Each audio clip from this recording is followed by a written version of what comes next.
இதுதானே ஜோசியர் வீடு? ஆமாம். நீ யார்? ஜோசியர் இருக்கிறாரா? இருக்கிறார். உள்ளே போகக்கூடாது? அப்படித்தான் போவேன். விடமாட்டேன். ஜோசியரை பார்க்க வேண்டும். அப்புறம் வா. அப்புறம் வர முடியாது, எனக்கு மிக்க அவசரம். அடே அடே, நில் நில். சற்று விலகிப்போ, தடுத்தாயோ கொன்று விடுவேன். ஐயா ஐயா, வேண்டாம், உள்ளே போக வேண்டாம். படார் என்று வாசற்கதவு திறந்தது. வந்தவன் நமது வீரன் வந்தியத்தேவன்தான். வீட்டுக்குள்ளே இருந்த 3 பேருடைய கண்களும் அவ்வீரனை பார்த்தன. வந்தியத்தேவனும் உள்ளிருந்தவர்களை பார்த்தான். ஏனப்பா, உள்ளே பெண் பிள்ளைகள் இருக்கிறார்கள் என்று நீ சொல்லக்கூடாதா? சொல்லியிருந்தால் நான் இப்படி வந்திருப்பேனா? என்று கேட்டுக்கொண்டே சீடனை மறுபக்கம் தள்ளிக்கொண்டு வாசற்படியை மீண்டும் கடந்தான். ஆயினும் வெளியில் போவதற்குள் இன்னும் ஒரு தடவை குந்தவை தேவியை திரும்பி பார்த்துவிட்டுத்தான் போனான். அடே அப்பா, புயல் அடித்து ஓய்ந்தது போலல்லவா இருக்கிறது? இன்னும் ஓய்ந்த பாடில்லை, அதோ கேளுங்கள். வாசலில் இன்னமும் வந்தியத்தேவனுக்கும் சோதிடரின் சீடனுக்கும் தர்க்கம் நடந்து கொண்டிருந்தது. ஜோசியரே, இவர் யார்? தெரியாது தாயே. யாரோ அசலூர்காரர் மாதிரி இருக்கிறது. பெரிய முரட்டு பிள்ளை என்று தோன்றுகிறது. குந்தவை திடீரென்று எதையோ நினைத்துக்கொண்டு கலகலவென்று சிரித்தாள். எதற்காக அக்கா சிரிக்கிறீர்கள்? எதற்காகவா? எனக்கு வரப்போகும் மணாளன் குதிரையில் வரப்போகிறானா, யானையில் வரப்போகிறானா, அல்லது கூரை வழியாக வந்து குடிக்கப் போகிறானா என்று பேசிக் கொண்டிருந்தோமே, அதை நினைத்துக்கொண்டு சிரித்தேன். இப்போது வானதிக்கும் சிரிப்பு தாங்க முடியாமல் வந்தது. இருவருடைய சிரிப்பும் கலந்து அலை அலையாக எழுந்தது. சோதிடர் மௌன சிந்தனையில் ஆழ்ந்தவராய் அரசகுமாரிகள் இருவருக்கும் குங்குமம் கொடுத்தார். பெற்றுக்கொண்டு இருவரும் வீட்டுக்கு வெளியில் சென்றனர். சோதிடரும் கூட வந்தார். வீட்டு வாசலில் சிறிது ஒதுங்கி நின்ற வந்தியத்தேவன் பெண்மணிகளை பார்த்ததும், மன்னிக்க வேண்டும், உள்ளே பெண்கள் இருக்கிறார்கள் என்று இந்த புத்திசாலி சொல்லவில்லை. ஆகையினால்தான் அப்படி அவசரமாக வந்துவிட்டேன். அதற்காக மன்னிக்க வேண்டும். குந்தவை மலர்ந்த முகத்துடன் குறும்பும் கேலியும் மிடுக்கும் ததும்பிய கண்களினால் வந்தியத்தேவனை ஒரு தடவை ஏறிட்டு பார்த்தாள். ஒரு வார்த்தையும் மறுமொழி சொல்லவில்லை. ரதம் நின்ற ஆலமரத்தடியை நோக்கிச் சென்றாள். குடந்தை நகரத்து பெண்களுக்கு மரியாதையே தெரியாது போலிருக்கிறது.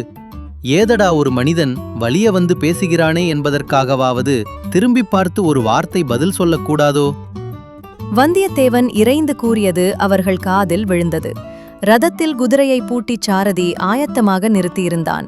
இளவரசிகள் இருவரும் ரதத்தில் ஏறிக்கொண்டதும் ரத சாரதியும் முன்னால் ஏறிக்கொண்டான்.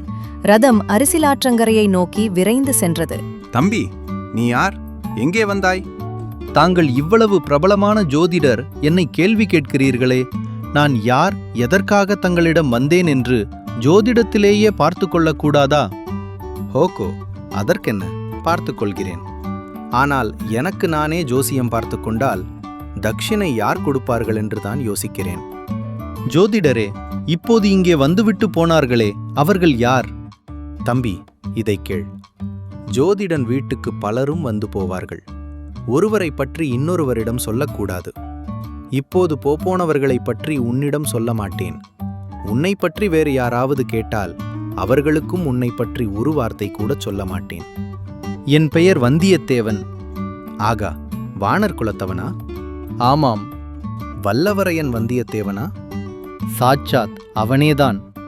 அப்படி சொல்லு தம்பி, முன்னமே சொல்லியிருக்க கூடாதா? உன் ஜாதகம் கூட என்னிடம் இருந்ததே, தேடி பார்த்தால் கிடைக்கும். ஓஹோ, அது எப்படி? என்னை போன்ற ஜோதிடர்களுக்கு வேறு என்ன வேலை? பெரிய வம்சத்தில் பிறந்த பிள்ளைகள், பெண்கள், இவர்களுடைய ஜாதகங்களையெல்லாம் சேர்த்து வைத்துக் கொள்வோம். கிரகங்களும் நட்சத்திரங்களும் என் விஷயத்தில் என்ன சொல்கின்றன ஜோதிடரே? நீ நாளுக்கு நாள் உயர்வாய் என்று சொல்லுகின்றன. சக்கரவர்த்திக்கு ஏதாவது நேர்ந்து விட்டால் அடுத்த பட்டம் யாருக்கு என்று சொல்ல முடியுமா? அடுத்த பட்டம் உனக்குமில்லை, எனக்குமில்லை. நாம் ஏன் அதை பற்றி கவலைப்பட வேண்டும்? அந்த மட்டில் தப்பி பிழைத்தோம். உண்மைதான் தம்பி. பட்டத்துக்கு பாத்தியதை என்பது சாதாரண விஷயமல்ல. மிக்க அபாயகரமான விஷயம் இல்லையா? மிக்க வந்தனம் ஜோதிடரே. சமயம் நேர்ந்தால் உங்கள் புத்திமதியின்படியே நடப்பேன். உன்னுடைய அதிர்ஷ்ட கிரகமும் உச்சத்துக்கு வந்திருக்கிறது என்று அறிந்துதான் சொன்னேன். போய் வருகிறேன் ஜோதிடரே. என் மனமார்ந்த வந்தனத்துடன் என்னால் இயன்ற பொன்தனமும் கொஞ்சம் சமர்ப்பிக்கிறேன். தயவு செய்து பெற்றுக்கொள்ள வேணும். இவ்விதம் கூறி 5 கழஞ்சு பொன் நாணயங்களை வந்தியத்தேவன் சமர்ப்பித்தான். வானர் குலத்தின் கொடைத்தன்மை இன்னமும் போகவில்லை. லைக் பண்ணுங்க, ஷேர் பண்ணுங்க, கமெண்ட்ல உங்கள் கருத்து சொல்லுங்க. மறக்காம சப்ஸ்கிரைப் பண்ணிடுங்க.